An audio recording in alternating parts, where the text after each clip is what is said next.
Many people ask me questions about Stoic philosophy and practice. I've created this series to provide short answers to the most common, recurring, or confusing questions about Stoicism. One excellent question about Stoicism that gets asked over and over is Stoicism compatible with other belief systems? And it gets asked in terms of specific belief systems quite often, but it also gets asked as a general question.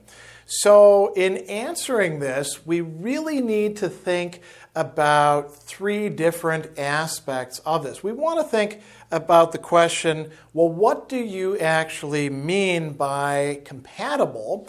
We want to clarify what is meant by belief systems. And we also, interestingly enough, have to be kind of careful about what we mean by Stoicism in this case. And I think that's really the best place to begin because we want to be very clear about the kind of Stoicism that we're asking about.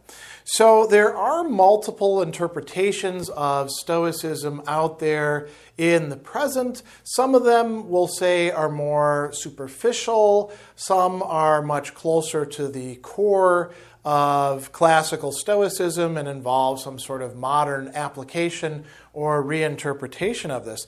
So at the very start, we want to put aside very superficial treatments of Stoicism where people are saying it's a set of life hacks or here's the 5 principles of Stoicism or any of that sort of stuff, because that's not actually Stoicism. That's just a few ideas derived from Stoicism slapped into a blog post or somebody's coaching video or something like that, and it's not the actual philosophy itself. So it's not very helpful to talk about that.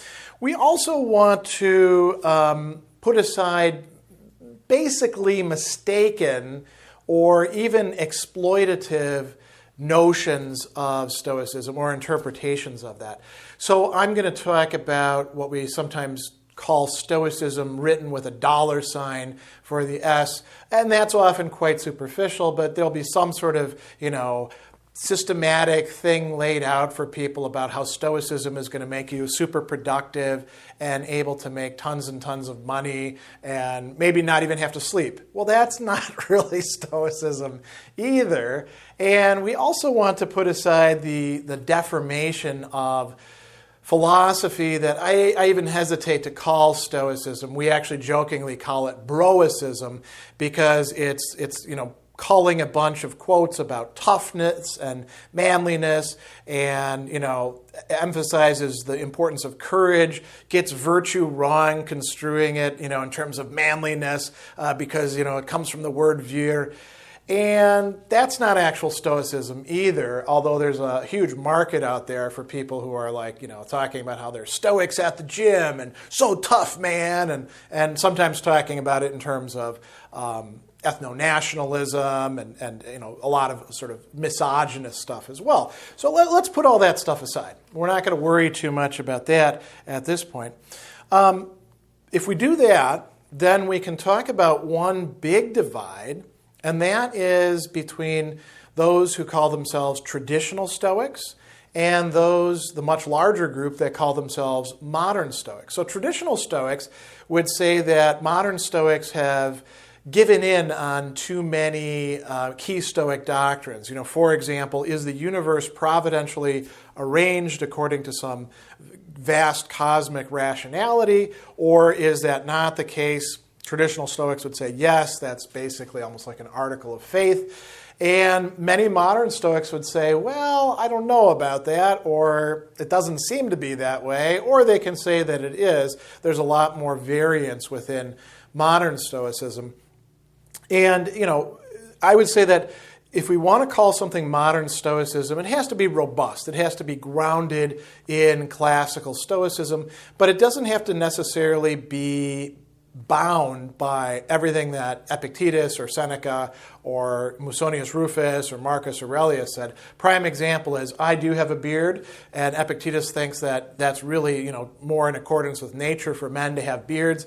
I think we can dispense with that, and I don't even think that the traditional Stoics think that we need to hold on to things along those lines. So that's probably the Stoicism that we're talking about. And if you have read a lot of classic Stoic literature, I'm talking about Epictetus and Seneca and accounts of these people, you actually know that Stoicism itself was not a rigid orthodoxy. Seneca actually weighs in about this and says, we get to decide, so long as there's sort of a core there, what we're going to focus on. And you notice that Seneca is perfectly willing to take things even from the Epicureans if he thinks that they got things right. Middle Stoicism with Posidonius and Panaetius were engaging in some serious consideration of whether maybe some of the other virtue ethics traditions like Platonism and Aristotelianism were getting things right. So, it's not as if Stoicism ever had a you must think just these ways kind of view, but we can say that there's a vast network of ideas and you don't want to lose too many of them. So that said, let's talk about compatibility. Well, what do we mean in saying that one belief system is compatible with the other? There's a couple ways we could construe this. One would be to say that there are no fundamental contradictions between them, so they can fit together, sort of like my fingers are doing here, or like Legos that click into each other, whatever it's going to be. We might also think of it in culinary metaphors. You can pair this drink with this dish, and they're going to work well together. This one over here, you can't, like when you drink orange juice after just brushing your teeth. Most people find that disagreeable. On a gustatory level, that's almost like a contradiction that is being registered. So is Stoicism going to be compatible in that sense with some belief systems?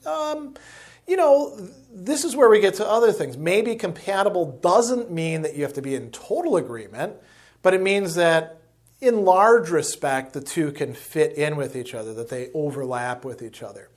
And you can say Stoicism is definitely compatible with other belief systems in that respect, even with their great enemies and polemicists in antiquity, even with Epicureans to some degree, right? The Epicureans recognized four cardinal virtues and said that you should aim at them. They just did it for different reasons. There's going to be some fundamental incompatibilities. And, another thing that we want to think about, and this is very important, the Stoic texts that we have don't cover everything. And they wouldn't even if we had all of the Stoic literature, because we live in a time 2,000 years and more after some of them were composed. So, there's going to be some things that are what we call underdetermined. And in some cases, perhaps some other belief systems could or approaches could be not just compatible, but complementary with Stoicism. They could help each other out. So let's think about belief systems and which ones might be more or less compatible with Stoicism, provided that we're understanding Stoicism, again, not as a rigid orthodoxy where there's like a checklist, but rather almost like a constellation of key concepts. You can maybe leave some of them out and compromise on some, but others have to be retained, or it's not Stoicism. So is it compatible with other virtue ethics or with what we might say other philosophies as ways of life? It will be compatible with them on a lot of accounts. Saying that justice is an important virtue. Stoics say that, so do Epicureans, so do Platonists, so do Aristotelians, so do Christian theorists, right, coming after them and responding to them and sometimes incorporating them. So do, for example, utilitarians. There's a number of belief systems and ways of living philosophy that would be quite compatible with that. And we could also talk about, what about other metaphysical or religious concepts? Obviously, if we're thinking in terms of the traditional Stoic understanding of the cosmos and reason and divinity, it's not going to be entirely compatible with, say, the Epicurean view, which is that there's gods, but they don't care anything about human beings, or, contemporary atheism, or Christianity, or Judaism, or Islam, or really anything that says that there's some sort of transcendent creator God. It's not going to be compatible with theistic versions of Buddhism, like Pure Land Buddhism. There's going to be a lot of places where you got to say, well, I can buy this or buy this. And that's okay. There may be some places where a modern Stoic may say, listen, I don't accept the notion of the universe bursting into flames every so often and then being reconstituted in this eternal repetition of the same. I just don't buy that, and I don't buy it because I accept this other belief system over here. But the rest of Stoicism, its views on the emotions, its views on anthropology, its views on us having a sort of common human nature that includes a sociality. Okay, I buy that because that fits in with these sorts of things. So we could talk about other ethics, other ways of being, and I think there's going to be some that are just not going to be compatible with much of Stoicism. For example, I mentioned forms of ethnic nationalism.